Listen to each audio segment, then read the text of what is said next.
Hey, all you awesome... Shut up, bird. There's a bird right outside my window. Thanks for ruining the intro. Yeah, well, your mother's smells. I was trying to say to make sure you like and subscribe if you enjoy the content, but you know what? Yeah, I'm killing you. I'm killing you. This story by Resident A-Hole. Am I the a-hole for telling my sister that literally anyone can get knocked up? I'm a medical resident with no kids. My sister is a mum with no jobs. I don't judge women who stay home with their kids, but kids simply are not for me, and it would drive me crazy to live with them. My sister, on the other hand, has a son, and to be fair to her, he's a great kid who's really smart and bright. However, he is her whole identity. I mean, she's constantly bragging about her son, and her only personality these days is being a boy mom. I was in town, so I joined my sister for dinner at our parents' house. My aunt was also there. Nephew was crashed upstairs. And my parents were telling her how proud they were of my residency placement. Very competitive field, difficult to get into. My aunt made an offhand comment and asked my sister if she's going back to school. My sister said, "No, we all have our talents. I mean, OP can study all day, but she could never handle being a mother with fertility issues. She would find it as difficult as I would find med school." I'm paraphrasing, but you get the point. I was annoyed because my sister has this sense of superiority around being a mother while I'm not one. She basically was saying I would be a bad mother if I was one, and that the 8 years I spent in hell devoid of free time is nothing compared to having unprotected coitus and facing the consequences. So I said something snappy back. Literally anyone can get knocked up, and being a good mum is literally the bare minimum. It seems like you don't realize how hard I freaking worked. Then my sister left the table. Aunt left early, and parents are pretty upset that my sister and I ruined dinner. However, I've put up with her looking down on me for not being a Stepford wife for years, so am I the a-hole? Based on your sister's comment, that was backhanded snide bullpoop, not the a-hole. Women with fertility issues that act like this give all the others a bad name. Yeah, how are the fertility issues even relevant when the child is already born? Of course, I'm not dismissing the struggle of infertility, it's just weird to bring up when she is already a mum. Yita, I stopped reading at Mum with No Job. You are an a-hole. Being a mum is not only a job, it's a demanding one that requires a lot of skills, time, and effort. And by the way, is completely unpaid. Oh, you're a huge a-hole. And by the way, if just anyone could get knocked up, there wouldn't be so many people crushed that they can't have children. You're a massive a-hole. But who isn't paying attention at med school if you believe just anyone can get knocked up? I just read the rest of your post and I stand by everything I wrote. Massive a-hole with important doctor syndromes shining through. Everyone sucks here. Your sister did start it, but telling someone who is struggling with infertility that anyone can get pregnant is just cruel. I hope she has not suffered pregnancy loss as well, since that would have made your remarks even more unkind. I think you're simply both failing to understand that both of your vocations are hard, just in different ways. And frankly, your fellow med school students who are either pregnant or have young kids at home have it harder than either of you. That goes triple for anyone working with COVID patients. No way, OP is the a-hole. Similar to your sentiment that anyone can get pregnant, anyone can study hard enough and long enough to get an accelerated degree.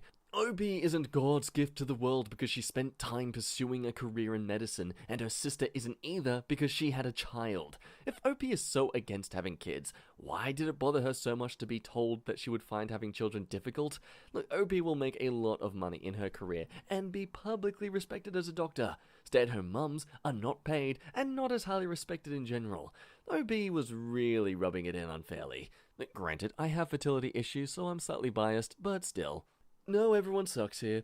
She's insufferable, but I have a friend who was unable to conceive after her first child, and it was devastating to her. To make the comment that anybody can get knocked up, knowing that she can't, or at least for the time being, is cruel, especially knowing how much of her identity is tied up in being a mother. Look, congrats on succeeding.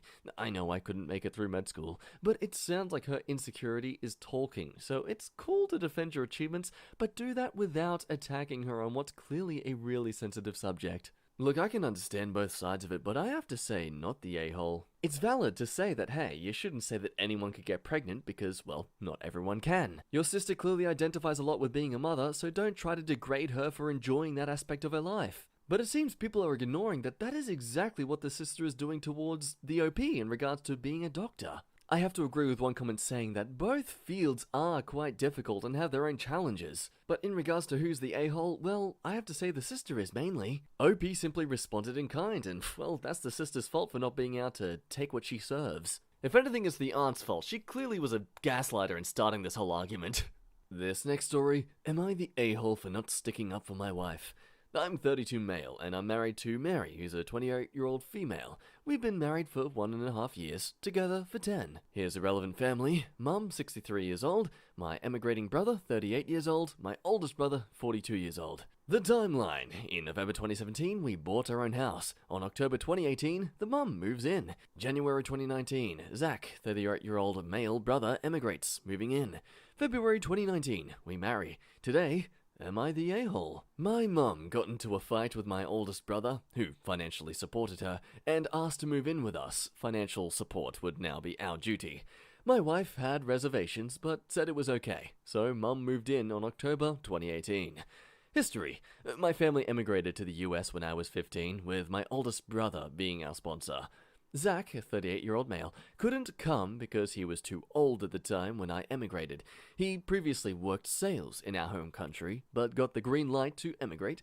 Since my oldest brother had served as a primary caretaker when we first emigrated, the assumption was that I'd take in Zach. Well, Mary and I compromised on having both my mum and Zach stay with us in our 3x2 house for 2 years max to get them on their feet, January 2019 to January 2021. Look, my wife has been pretty unhappy. We fight about my family living with us, and she essentially stays in our room all the time, saying, well, she doesn't feel like it's our home, and that this wasn't how she pictured being newlyweds. Now, my mum works, and Zach has looked for jobs and finally found a job that pays some bills. Now, they do not pay rent or utilities. My wife and I split our mortgage, and I pay for all of their expenses, with the exception being my mum's cell phone bill. My wife pays for our phones, and my mother's. My wife has had enough of them, and asked me to kick them out back in June. I think this is unfair, because we've told them 2 years, also because they're still getting on their feet. It's also hard because, well, they're my family. We've been fighting weekly about this, and so I finally caved. When I told them, my mum came back with a monthly stipend request because, well, they can't afford to live on their own with their dual income at this time. They're looking for $350 a month. Now, Mary resents this because she feels like they don't try hard enough. She called a family meeting to discuss their finances.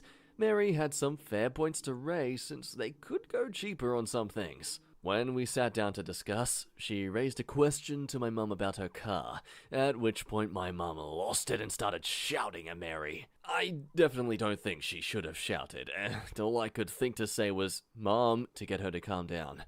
Mary initially asked my mum to calm down and let's discuss this, but then lost it also when my mum kept shouting.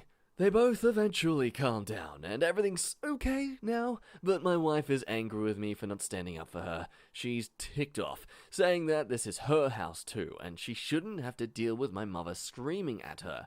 She also says she'd never have let her dad shout at me in our home. I feel stuck in the middle, and I don't know what to do. Am I the a-hole for not standing up for my wife? No a-holes here. Everyone agreed to this situation, and let me tell you from experience that the only way this will be resolved is if they move out. Your brother and mum need to move out into another place where they can share the expenses. It's very frustrating. I don't think you necessarily had anything to defend since both parties were very angry. Okay, based on your wife not feeling comfortable in her own home, how do you feel about it? Do you love it? Is it better than if it was just you and your wife? Do you love having your mum and bro in your house 24/7? Is your young marriage thriving? I mean, you don't really need to say anything about your feelings, just your obligations.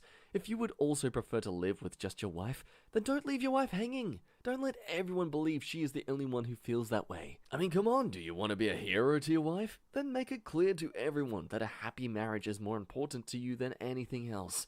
I'm not telling you how to do that because I think there are probably a range of options, but until you publicly put your marriage first, you're putting your marriage at risk. Now, if you're ambivalent about the marriage and prefer living with your mother and brother, then you need to be honest with your wife about that. Tell her she is not your priority, so she can make an informed decision about her life moving forward. So, a subtle ultimatum there, I guess. You're the a-hole. Your wife voiced her reservations from the very start, but you went ahead and moved in more and more members of your family, promised more and more things, and piled more and more responsibilities on her over years. She now feels like the outcast in her own house, having to work harder to support people who aren't even close to her and she never wanted to live with. All while she has to see her husband, who promised that she would be his priority through marriage, constantly choose others over her well-being. Yeah, I'm kinda stuck on this one myself. I kinda have to agree no a-holes here because of, well, the fact that they did agree in the past to make this decision. But I also agree, well, depending on who the house is technically under, that, well, yeah, your wife should feel allowed to be comfortable in her own home. And if it's because of these people that are temporarily staying that are ruining that experience, well, yeah, they should get kicked out. Especially if it's merely because they just suck at their own spending habits and aren't genuinely struggling financially. This story by Milk Tea 21. Am I the a-hole for bashing my friend? Okay, so my friend started texting me about her ex-boyfriend. She claimed he pushed her into being a sex worker. And he also pushed her into being a cheater because he fricked a bunch of girls while they were dating. However, from what I can recall the first time they dated, she never mentioned him fricking another girl. And the second time around it was only her cheating on him and fricking sugar daddies. Not only was she fricking sugar daddies, she had an entire other relationship on the side. Look, I don't see how he could push her into wanting validation from men 20 plus years older than her for the big bucks. When she started sugaring, she told me she did it because she was poor and could make $300 an hour. She always went on about how she has luxurious taste and wants to purchase what she desires. So, I told her clearly she has a problem with taking accountability for her sexual decisions, as she is just blaming them on him. She kept going on about how much he cheated, when he really didn't cheat much at all from what she told me over 2 years. Now she's very angry and says that I don't support her, bash her, and am unable to give constructive criticism. I admit I did kind of go off on her, but I never put down or insulted her. Anyways, am I the a-hole? Okay, from the info presented here, Nata, she seems to be trying to justify her actions by convincing herself that his were worse and warranted hers in response, rather than, well, as you said, taking accountability for her mistakes. Lack the info to comment on him pushing her into being a sex worker, though. You clearly don't approve of what she does. I would find a new friend fast. It sounds like you're letting yourself get sucked into drama no one needs to be in or having. What she is doing is her problem, but if you honestly don't want her to tell you about her stuff, why are you friends with her? Opie says, well, she's a childhood friend. We've been close since we were little. And those are the worst kind of friends you can have, because no matter what they do, you feel obligated to stay friends with them, which will only make things more toxic. Oh gosh, that's very true. I've been considering breaking it off somehow for the past couple of months. I think I'll begin by not responding to the drama and see how things go from there. Thank you for replying. Yeah, open and shut case, I have to say Nata. Even if you were a complete stranger, the criticism you're giving to her is very constructive, and it's merely confronting as to why she finds it so offensive. The fact you're not afraid to make her face the music is what makes you a good friend. This story by Anonymous Wavy. Am I the a-hole for classing this text my fiancé sent while being high as cheating? We'll call my fiancé Simon. We used to work together where we met and clicked very well. We have a mutual manager who is a very attractive lady, and we'll call Nicole. Look, I am all for women and men wearing whatever they like. Nicole tends to wear very tight trousers and has unbuttoned shirts for her uniform where you can see everything, which, mind you, other managers' uniforms are casual and professional. She is wanted by most men in the store. Simon doesn't give her any attention at all and just focuses on me. Our relationship is pretty amazing and we enjoy each other's company. She figured out that me and him had been in a relationship and things were getting serious between us. Or she'd constantly follow Simon around, flirt with him, bend over in front of him, literally trying to seduce him with her unbuttoned shirt. One time, she accidentally touched his downstairs. She would always find an excuse to come to talk to him and flirt. He would joke around, cuss her. I did warn him that she fancies him, and he shouldn't be naive, and to be careful because she was enjoying the attention from him. Honestly, so many signs to show she liked him. Simon understood and kept his distance when I told him to stay away. He kept it brief as she was still his manager. One night, he went out with his friend, and they got high. He doesn't do this often, it's rare. He didn't reply to any of my messages all night, and thought I'd let him be. It had been a week, and he was cranky during this whole time, and we'd have disagreements more than often.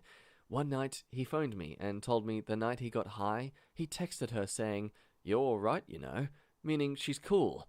He didn't respond to any of my messages that night, but went out of his way to text her.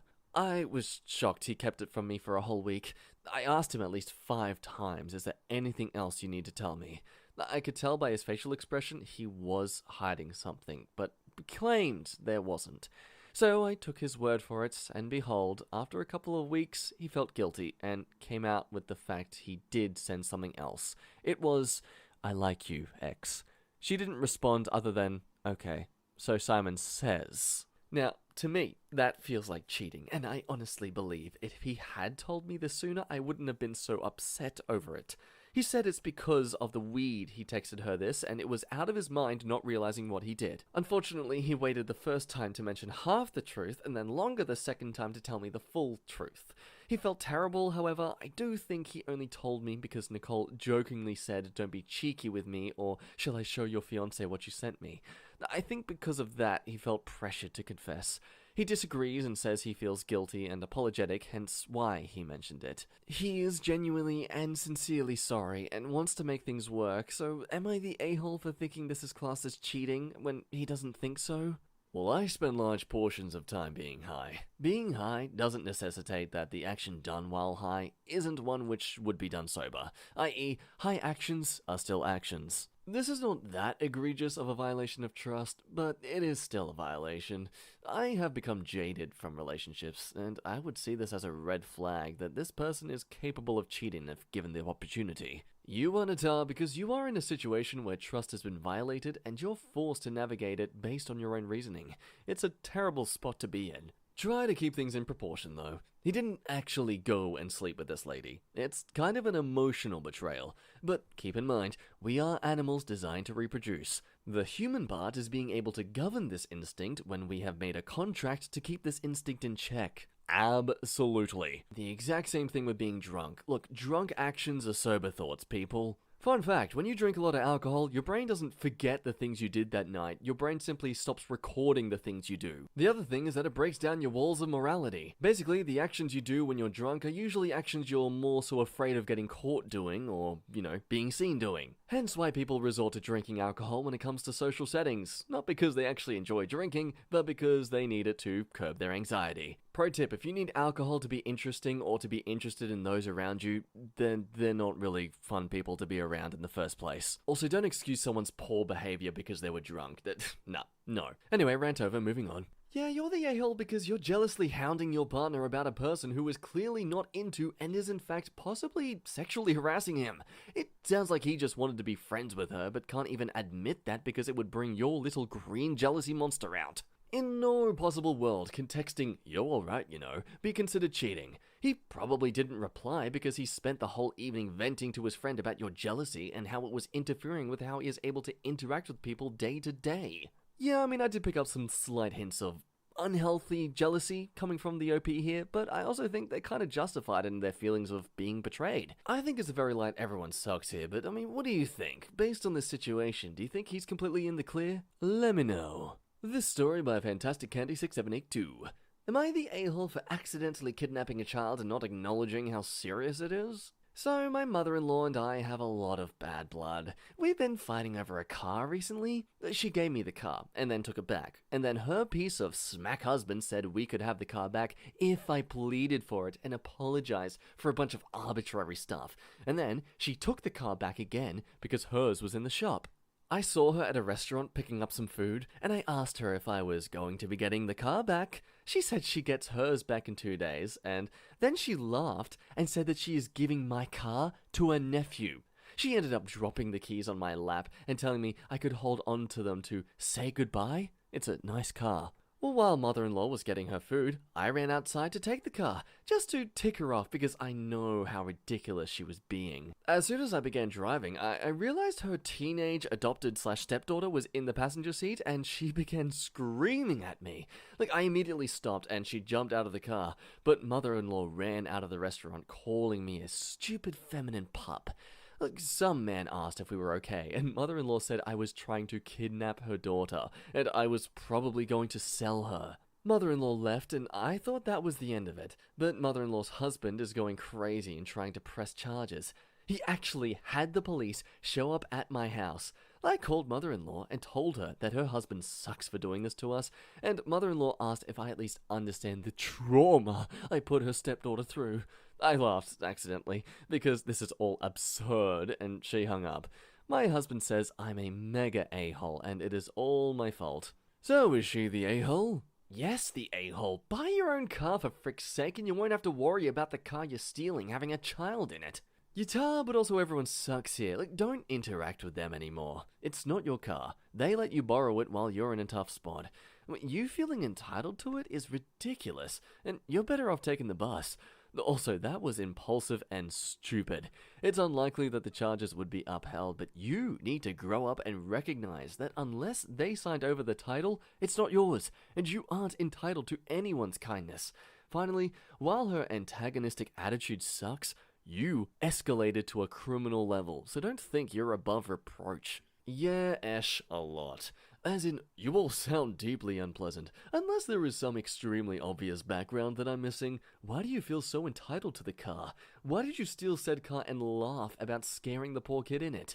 At the same time, people who dangle expensive gifts like that are extreme a-holes. Nothing justifies what you then turned around and did. All told, just a toxic mess that is really best avoided altogether. You clearly hate each other. Stop antagonizing each other with your presence. Hey, you, seems like you've been procrastinating, or at least relaxing for about 20 minutes by now. Go get yourself some water. Maybe treat yourself to a little extra tea today, you deserved it. Once again, and as always, if you did enjoy the content, and well, look, let's be honest, you're pretty far into the video, I think you were having a good time. So, please pay your dues and like this video, and hey, subscribe, join the channel if you'd like to as well. Anyway, it's been an absolute pleasure talking to you today. I love your face, and I'll see you next time.